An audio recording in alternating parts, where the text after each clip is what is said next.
오늘부터 누가복음을 함께 읽어가겠습니다. 우리가 신약에서 한 곳 또 읽으면 구약에서 한 곳이 읽어서 한 3년 반 정도 시간이 되면 창세기 1장부터 요한계시록 22장까지 우리가 읽어가게 됩니다. 우리가 잘 아는 대로 이 누가라는 인물은 바울 사도의 아주 신실한 동역자였습니다. 그가 복음을 알고 믿게 되면서 끝까지 바울의 곁에서 처음부터 끝까지 그 신실함을 잘 유지했던 그런 동역자죠. 복음의 일꾼이었습니다. 의사여서 바울의 건강을 살피기도 하였고, 또 이 사람은 하나님 특별히 주셨던 은혜는 뭐냐면 역사가로서의 상당한 재능을 가지고 있었던 인물이다 하는 겁니다. 의원이면서 역사가. 그래서 바울의 곁에 늘 함께하면서 되었던 모든 일들, 또 바울 사도가 가르치고 했던 이 모든 일들을 아주 기록을 통해서 그것을 잘 보존하는 일에 힘을 기울였던 일이고, 하나님의 이 누가를 감동하셔서 이로 하여금 2권의 성경을 쓰게 합니다. 누가복음이고, 이 누가복음의 속편이 바로 사도행전입니다. 그래서 성경학자들은 누가행전 이렇게 부르기도 합니다. 왜냐하면 앞에 이 편지를 받는 대상에 대해서 누가복음에서도 동일한 인물로 소개가 되고 사도행전 앞에서도 동일하게 소개가 되기 때문에 이것이 두 편을 우리가 연속으로 볼 수 있는 성경이로구나 하는 것을 알게 됩니다. 언제쯤 기록되었을까? 성경학자들에 따라서 크게 두 가지로 나뉩니다. AD 70년 이전에 아마 바울 사도의 순교 비슷한 그 시기, 주원 64년 5년 내지 아니면 70년 이후의 연대로 봅니다. 성경에서 연대를 말하지 않기 때문에 이게 확실한 진리다 말하기는 어려운데, 여러 정황들을 살펴볼 때는 오히려 70년 이후가 더 합리적일 것이다 이렇게 추정합니다. 그래서 마태복음과 마가복음은 비교적 복음서 가운데 이런 시기에 기록이 되지만, 이 누가복음은 좀 늦게 기록이 되고, 이제 그보다도 늦게 기록된 것이 요한복음입니다. 그래서 요한복음이 가장 늦게 기록된 복음서다 이렇게 우리가 이해할 수 있겠어요. 이 복음서를 쓰는 중요한 목적에 대해서 앞부분에서 누가는 소개해 줍니다. 먼저 이 편지를 받는 첫 번째 수신자가 데오빌로라고 하는 인물인데, 이 인물에 대한 특별한 성경의 소개가 없어요. 그러나 지위가 높은 사람이었을 것이고, 아마도 이 일들을 할 수 있도록 후원했던 그런 인물이 아니겠느냐. 이방 출신의 그리스도인일 것이다 정도 이렇게 추정할 수 있는 인물입니다. 목적에 대해서는 우리가 읽었던 말씀을 따라서 보면 우리 중에 이루어진 사실에 대해서 자세히 미루어 살핀 나도 아까 얘기했지만 역사가로서의 특별한 재능을 가지고 있었던 인물입니다.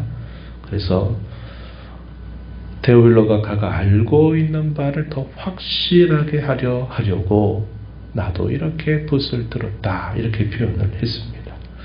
우리 중에 이루어진 사실, 뭘 표현하는 말이냐? 예수님의 탄생, 예수님의 죽으심과 부활, 예수님이 죽으시고 난 이후에 일어났던 초대교회 역사, 오순절 성령의 강림 사건으로부터 쭉 교회가 곳곳마다 세워지게 되는 이 역사, 정말 중요하죠. 우리 중에 이루어진 이 사실은 하나님께서 일찍이 선지자들로부터 예언하셨던 그 말씀을 마침내 하나님의 때에 성취하셨다라는 사실을 보여주는 표현입니다. 그래서 예언과 성취에 대한 내용들을 이제 기록해 가겠다 하는 사실이죠. 우리가 예레미야서를 어제까지 읽었죠. 예레미야서는 유다의 패망에 대한 경고, 그리고 70년이 지나서 바벨론으로부터 돌아오게 된다는 하나님의 약속, 또 그건 넘어서 궁극적으로는 새 언약의 시대를 예언했다 그랬습니다. 그 새 언약의 시대에 대한 핵심적인 메시지는 하나님이 다윗의 한 가지를 일으킬 것이다. 메시아가 오시리라고 하는 약속이죠. 하나님의 말씀의 법을 이렇게 기록된 성문 형태로만 아니라 그들의 마음속에 하나님의 말씀을 새길 것이다. 어떻게 함으로써? 나의 영을 그들에게 부어주어서 그렇게 하겠다고 말씀하시죠. 이게 바로 오순절 성령 강림 사건을 통해서 믿는 각 신자의 마음속에 하나님의 영이 내주하신다. 떠나지 않고 계신다. 라고 하는 놀라운 예언입니다. 이 예언이 마침내 성취가 됐다 이 말이죠. 예수님이 이 땅에 오셨고 예수님이 이 땅에 오신 모든 사명을 다 완수하시게 되면서 성령 하나님을 보내주셔서 성령 하나님 믿는 각 신자의 심령 속에서 계시면서 떠나지 않는다. 그래서 그들을 진리 가운데로 가르치시기도 하시고 인도하시기도 하시고 그들을 위로하셔서 그들이 당하는 모든 삶의 역경과 시련도 이겨내도록 도와주신다 하는 사실을 우리가 알게 되죠. 그것은 구약의 이 긴 예언에 대한 성취입니다. 긴 성취죠. 작은 성취도 있어요. 그게 뭐냐면 우리가 읽는 1장에서 소개되고 있는 겁니다. 10개월입니다. 우리가 읽은 말씀에 보면 어떤 내용들이 1장에 소개되느냐. 세례자 요한이 출생하게 된다라는 것을 가브리엘 천사를 통해서 당시에 이 요한의 아버지였던 사가랴, 제사장이었던 사가랴에게 출생을 예고하는 내용이 주어지고, 그리고 5달이 지나고 6째 달이 되었을 때, 잉태한 지 6째 달이 되었을 때 아직 결혼하지 않았던 마리아에게 예수님의 탄생을 역시 예언합니다. 예언해줘요. 그리고 시간이 흘러갑니다. 마리아가 그의 친족이었던 엘리사벳을 방문해서 그의 집에서 3개월 정도를 머물러요. 그러면은 약 9개월 정도가 지나죠. 그리고 마리아는 다시 자기 집으로 돌아가고, 거기서 1개월 정도 지나면 어떤 일이 생겼을까요? 엘리사벳이 잉태했던 아들을 낳게 된 겁니다. 10개월이라고 하는 시간에 그 예언했던 말씀이 그대로 성취된 겁니다. 근데 이것은 인간적으로는 불가능한 일이었다. 그렇게 말하죠. 왜 그렇습니까? 사가랴나 엘리사벳은 처음부터 자식이 없었어요. 그리고 나이가 많이 들었습니다. 인간적인 방식으로는 자녀를 출산할 수 없는 상태였다는 겁니다. 그런데 엘리사벳에게 이 가브리엘 천사를 통해서 아들을 낳을 것이고 그 아들의 이름을 요한이라고 하는 이 말씀을 구체적으로 전달하시게 되면서 마침내 10개월이 지나 그 예고했던 말씀대로 실제로 세례자 요한이 출생하게 된 거죠. 그리고 나서 5개월이 더 지나면 또 어떤 일이 이루어질 거인가요? 마리아에게 아들을 낳으리라고 하는 예언이 성취되는 일이 있다는 겁니다. 그래서 이 1장의 내용은 이 출생에 대한 예고 혹은 예언이 주어지고, 그리고 세례자 요한이 마침내 출생하게 된 내용까지 기록합니다. 그래서 상당히 많은 절들로 포함되어 있고, 이 태어난 세례자 요한이 성령과 지혜로 잘 자라가고 있다는 것이 마지막 절에 소개되고 있는 내용이 됩니다. 우리가 이 두 경우를 다 보게 되면 이 사가랴가 아들을 낳는 일도 불가능한 일이죠. 하나님의 능력으로, 하나님의 말씀의 능력으로 되는 일이고, 또 역시 예수님의 탄생은 더 불가능한 일이죠. 남자를 알지 못하는 약혼한 처녀가 아들을 낳는다 하는 것은 인류 역사에서 있을 수 없는 일입니다. 그런데 그 일도 이루어지리라고 예언을 하게 된 것이죠. 태어나기 전에 이들의 이름이 정해졌습니다. 첫째는 요한이라고 해라. 그리고 둘째 마리아에게 예언한 것은 그 이름을 예수라고 해라. 이렇게 이름까지도 태어나기 전에 지정을 해 주셨어요. 그리고 그 예언대로 10개월이 지나게 되면서 성취되었다 하는 겁니다. 그래서 우리가 이 내용들을 보면 하나님의 어떤 약속들은 아주 오랜 시간들을 통해서 그 시간들을 기다리게 하셨다가 성취하시는가 하면 또 이렇게 10개월 출생 탄생을 예고하시고 나서 10개월이 지난 다음에 그것이 실제로 이루어지도록 하나님은 이루신다. 성취하시는 분이다. 사실을 이걸 통해서 보여줍니다. 우리가 잘 아는 바와 같이 세례자 요한은 나시린으로 자라가게 되죠.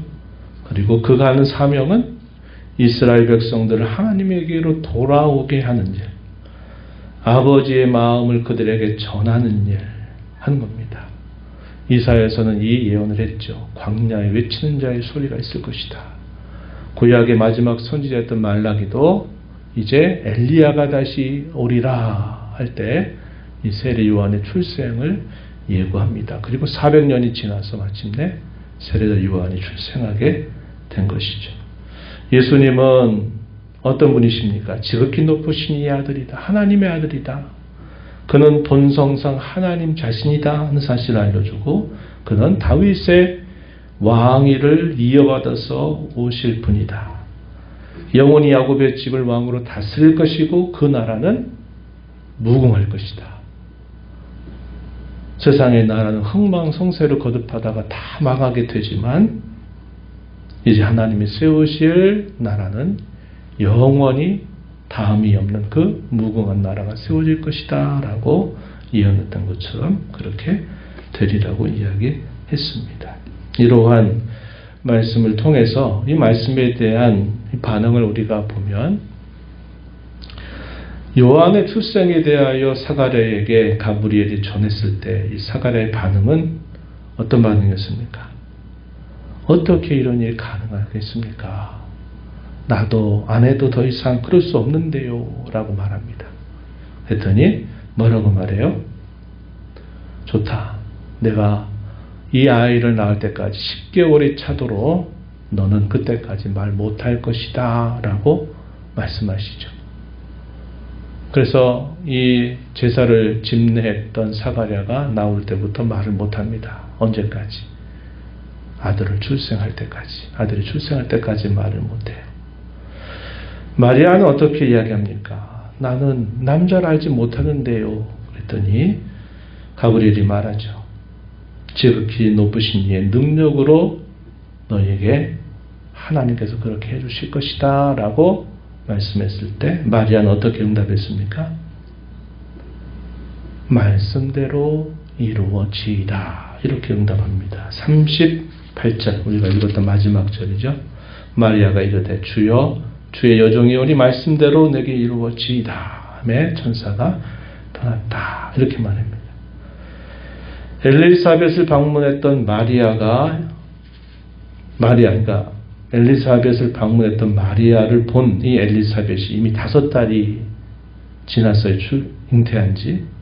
그 마리아를 보고 어떻게 축복합니까? 45절에 보면 주께서 하신 말씀이 반드시 이루어지리라고 믿은 그 여자에게 복이 있도다.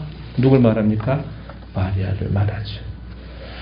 하나님의 말씀은 시간적인 차이가 있을지언정 하나님은 반드시 그 하신 말씀을 이루시는 신실하신 분이다 하는 것을 배우고 그 하나님의 신실하심에 대하여 가장 좋은 성도의 반응은 사가랴와 같은 반응보다 마리아의 반응이 좋은 것입니다.